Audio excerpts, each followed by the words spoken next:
We were getting introduced to what's called pressure plate IEDs, where you just step on them or a certain amount of weight takes to detonate it. Some of them can be just enough weight for a vehicle, some are enough weight for just the human foot. And that the Taliban had started to begin a lot of using fertilizer and plastic jugs to bury the IEDs, and that our dogs couldn't pick up the scent and your metal detectors can't find them, and please be careful, and that it doesn't even matter.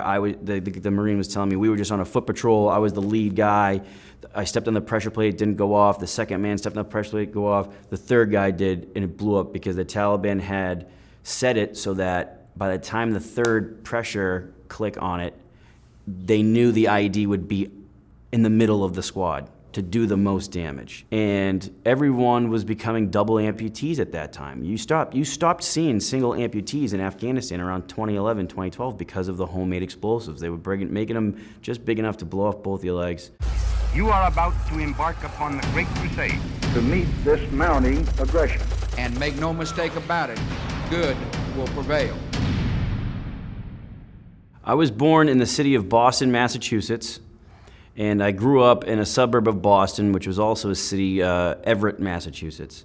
I grew up in public housing in the Everett projects my whole life, till I was about 18, and life in the projects was actually a good place for a kid at that time.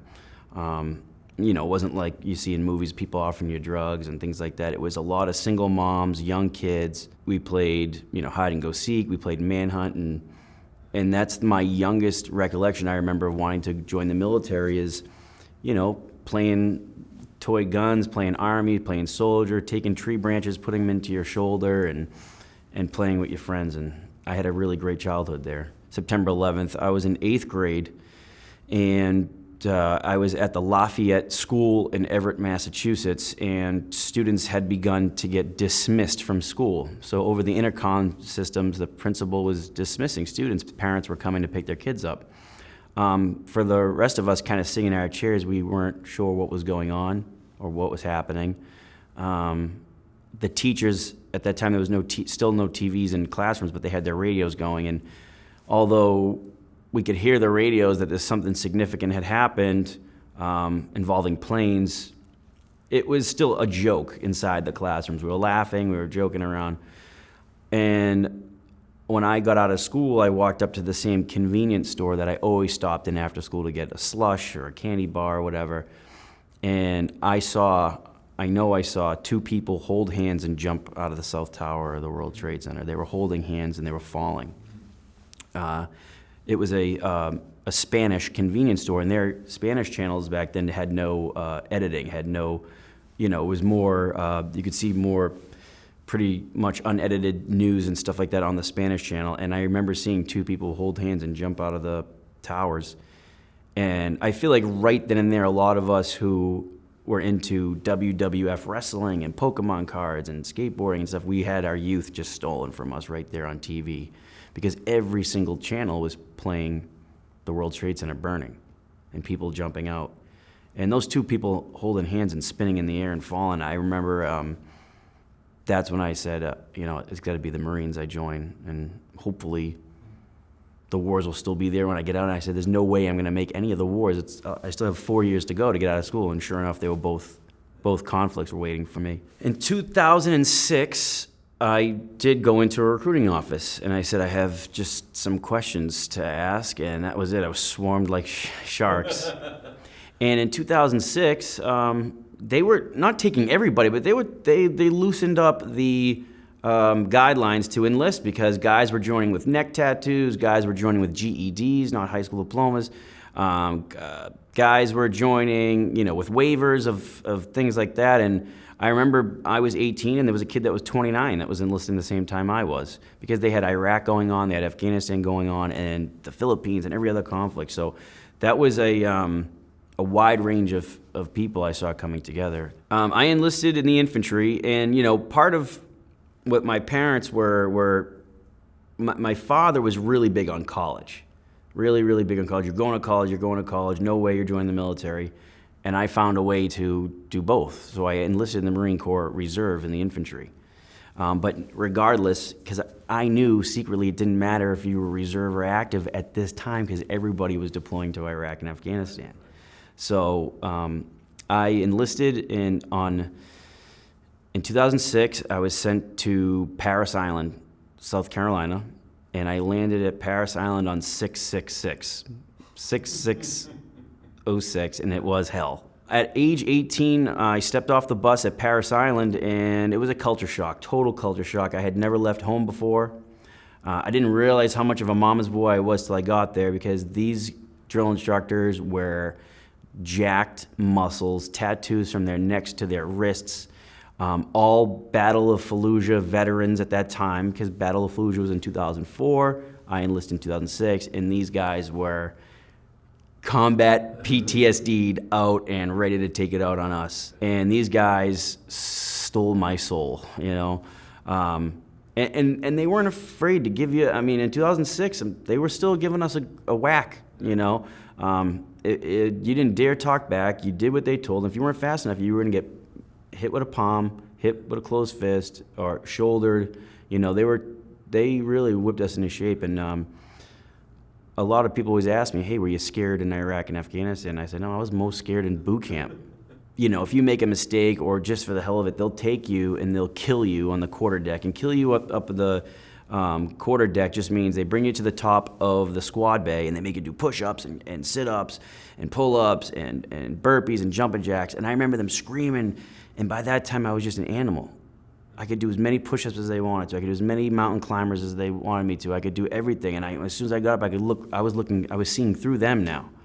And that time I had known, like, and that's what they said. By the time you leave here, we should be able to tell you, put that machine gun on your shoulder and take that hill, and there should be no problem. And that's how confident I felt when I left Parris Island.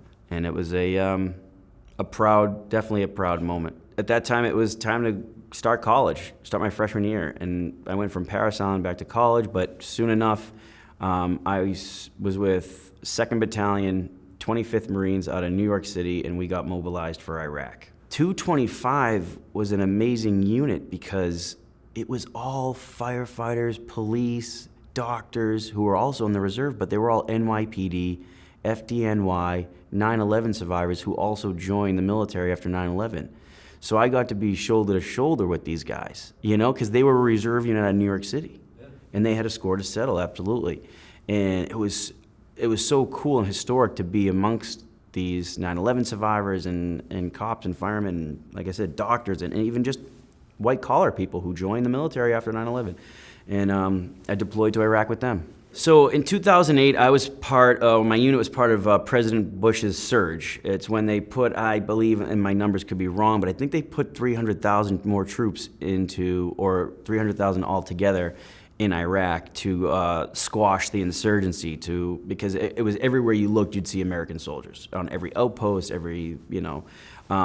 our mission at that time was to secure an air base called Al-Assad Air Base. Al-Assad was being used for dignitaries to meet. It was used as a major airfield for both fixed wing and rotor wing, and jets and stuff to conduct missions, medevacs, and we helped secure the whole area of operation outside Al-Assad. These were cities, Baghdadi, not Baghdad, and Harawan Village, and so on and so forth. That was a long deployment. It was about 8 months. But at that time, 2008, the war in Iraq was dwindling. It was dwindling down. But what I learned in Iraq was, because I had been in high school during the heightened combat, I'll never forget handing a clean bottle of water to an Iraqi kid and having him look at it as if I just handed him a PlayStation. They were just in food, and that was, we did a lot of humanitarian stuff during the occupation, and to me that just was just the difference between the youth in Iraq and the youth in America. Came back home, finished college, activated Afghanistan. When did that happen? 2011. And by this time now, I'm a fire team leader. Every time before you could deploy, you had to complete 3 months at 29 Palms, California. And in 29 Palms was like the surface of the moon. There was not a blade of grass that could grow. Temperatures over 100 every single day. You're conducting ranges and assaults on 300-meter ranges with all your gear in that kind of heat. And again, the training's harder than the war. You're sweating through your clothes, you're carrying ammunition, and you could be out there for hours on this particular assault range. You're learning mortars hitting the battlefield, snipers, rockets, and stuff like that before the infantry assaults. Some of it was like almost World War I, World War II style training, but they're preparing you for the worst. This deployment was a lot more dangerous. At that time, we had focused so much, the U.S. government, U.S. military had focused so much on Iraq that the Taliban retook over a lot of areas in Afghanistan from 2001. The shock troops back into Afghanistan, I believe, were like 2010. It was 6th Marines had really, punched into Marja and all these other places. We followed in right after, in 2011, and they took a lot of casualties. The British had taken over 100 KIA in these areas out in Helmand province. I wasn't nervous when I went to Iraq. I think because I was 19 and I was just kind of, I don't want to say dumb, but you want to run into combat. By the time I got to Afghanistan, we were at Camp Leatherneck, and they had put us with, they said a couple of Marines want to come in here. They're with the unit that we're relieving, and they want to just give you a heads up of where you're going and what your area of operation is going to be like. And they brought a couple of these Marines in to talk to us, and their eyes were like wide open. They appeared to be shook, and they began to tell us about the new kinds of IEDs that we didn't have in Iraq. So most of the time an IED would be a big artillery shell buried in the ground with a fuse, with a detonator, and we were getting introduced to what's called pressure plate IEDs, where you just step on them, or a certain amount of weight takes to detonate it. Some of them can be just enough weight for a vehicle, some are enough weight for just the human foot. And that the Taliban had started to begin a lot of using fertilizer and plastic jugs to bury the IEDs, and that our dogs couldn't pick up the scent, and your metal detectors can't find them, and your Thor system or radio jamming system on your vehicles and on your back aren't going to jam the signal because it's pressure plated. And please be careful, and that it doesn't even matter. The Marine was telling me we were just on a foot patrol. I was the lead guy. I stepped on the pressure plate, it didn't go off. The second man stepped on the pressure plate, go off. The third guy did, and it blew up because the Taliban had set it so that by the time the third pressure click on it, they knew the IED would be in the middle of the squad to do the most damage. And this was the advancing that was going on. And everyone was becoming double amputees at that time. You stopped seeing single amputees in Afghanistan around 2011, 2012 because of the homemade explosives. They were making them just big enough to blow off both your legs. And, we were getting issued Kevlar underwear. That was my introduction at Camp Leatherneck with those Marines that were wired from combat. So they took Bravo Company and they sent us out to Delaram. And Delaram was actually, my battalion was split between two provinces, which would have been Helmand province and Nimruz province. My platoon had developed a good reputation during training, that they removed my platoon from Bravo Company and they put us on Highway 1 in Afghanistan. It's one of the only hardball roads in Afghanistan. And we lived at a police station known as the NDS compound. The NDS compound, or the NDS, were a type of form of Afghan FBI. But at that time, NDS as an organization was not occupying the four walls of this police station. It was the Afghan Highway Patrol. The Afghan Highway Patrol, again, was not a recognized police force by the country of Afghanistan, but because culturally the people in that area who spoke Farsi, not Pashto, listened and obeyed the Afghan Highway Patrol as their law enforcement. So they were still issued Ford Rangers. They were still issued weapons, and these were the police officers that I had to live with. There was probably 20 Marines and maybe 60 Afghan police on this four-walled base as the NDS compound off Highway 1. And that was nerve-wracking too, because there was a lot of blue-on-green killings going on in 2011, where an Afghan police officer would shoot a soldier in the back, a Marine in the back. So just because we lived in the same compound doesn't mean you were safe. So you slept with your rifle between your legs or right next to your bed every night. The first night I was at the NDS compound, I was almost blown out of my bed. And not blown out of my bed because shrapnel was coming through the window. I just mean I was literally lifted up my rack on my cot because an IED had gone off right outside the wire. It was pitch black out. At that time, we were ripping with a unit from Texas that we were relieving. They had found an IED. It was nighttime. I had just laid down. I hadn't heard an IED that close ever in my life at that time. And it was just kaboom, you know. And I lifted up a little bit on my rack. I had been sleeping outside of our little building in the four-walled compound because it was so hot. We'd bring our racks out. So hearing that IED so close that night was kind of like, you know, welcome. Yeah. You are now outside the wire. You're there. So our responsibility for that section of Bravo Company, which was called Rogue Platoon on the radio, we were responsible for securing part of Highway 1 outside that police station. We were to work with the Afghan Highway Patrol and secure that highway. That highway was a mini version of kind of what you saw in Desert Storm, where the highway of death, where all the vehicles were blown up. You had to leave your compound and drive what we called through the tanker graveyard. The tanker graveyard was oil tankers, civilian oil tanker trucks, on each side of the highway blown up. Blown up. Creepiest thing. It was a boneyard. Yeah. So you're driving through the Afghans' only hardball road, and there's blown up trucks to the left, blown up trucks to the right, blown up trucks to the left, and you're going through there. I mean, anyone could just be behind one of these trucks. You could easily disguise another IED.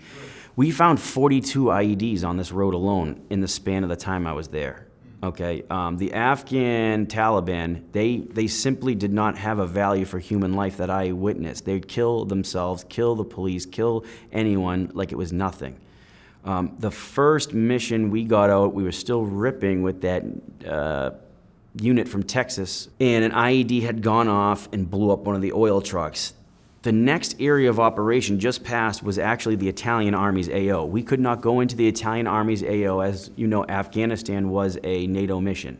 If you went into the Italian Army's AO, if you went into the British AO, that was what was described to us as invading Italy. You just can't, that's their area of operation. They're gonna do what they're gonna do. And an IED had blown up this vehicle, and the vehicle's on fire.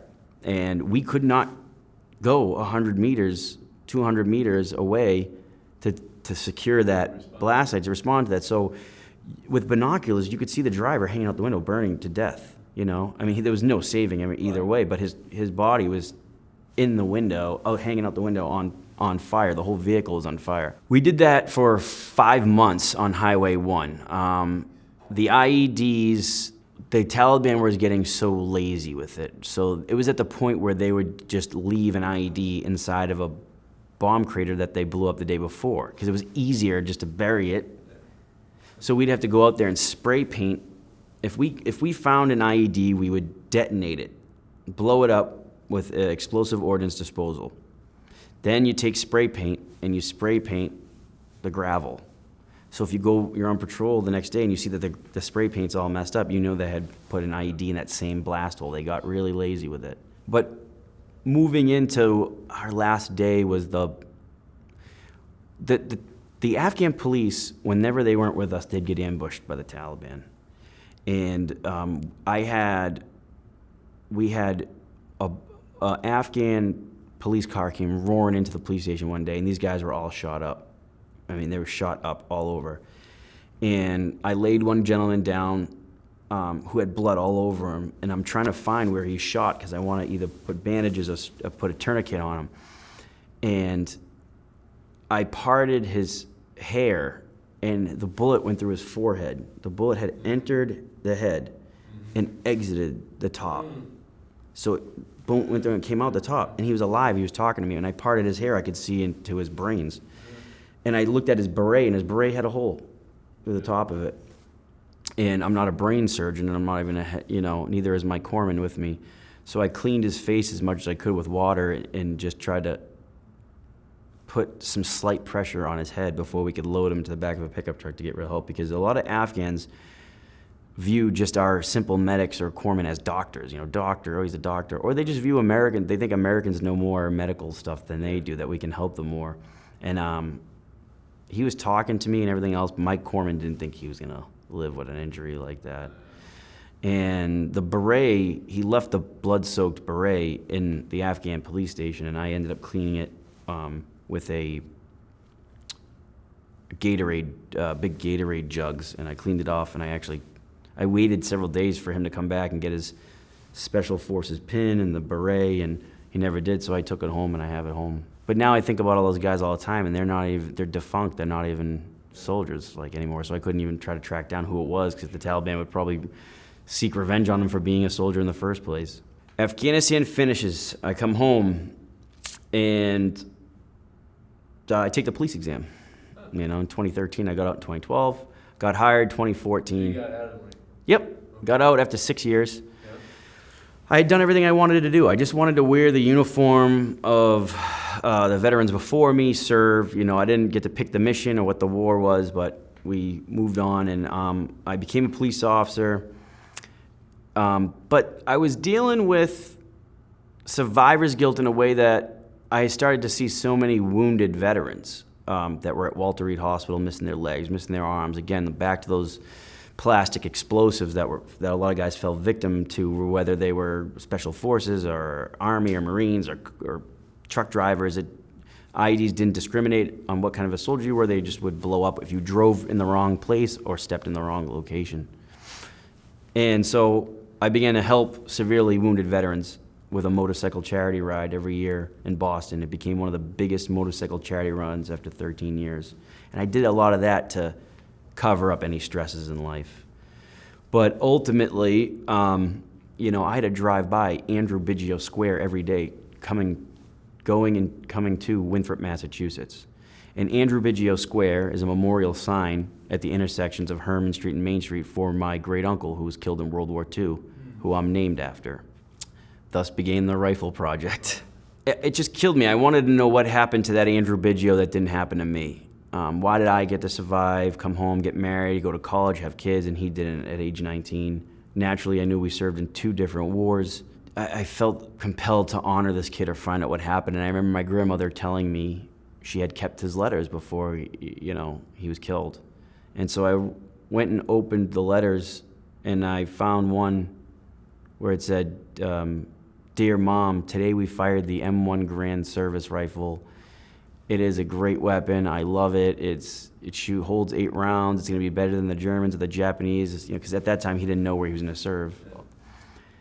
And so I had to go out and buy an M1 Grand rifle. I wanted to hold what he held, feel what he felt. I wanted to connect with this long-lost relative who was also an infantryman during war. And I had showed my family the rifle, and they just viewed it as a gun. They didn't really get it because they didn't go what I went through. And all it did was take on the knock on a door of a World War II friend of mine in 2016 by the name of Joe Drago, who fought in the Battle of Okinawa. And when I put that rifle into his hands and saw his smile, and saw him at age 91 put that rifle in his shoulder again, smiling from ear to ear, waving it around, I knew I had unlocked some sort of therapeutic happiness journey that I wanted to really continue with. I asked him to sign his name on the rifle.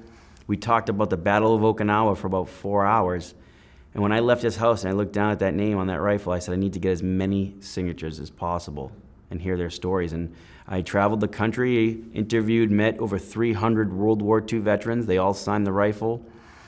They taught me a lot of things on how to be a good husband, a good dad, a successful veteran, and how to live a long, successful life, especially after combat. I must have been about 20 or 30 signatures into the rifle when I realized some of the stories I was hearing, their own families never heard from them. These gentlemen had kept so much in over the years, but it wasn't until they met a young veteran who was putting a rifle into their hands that they decided to open up with everything.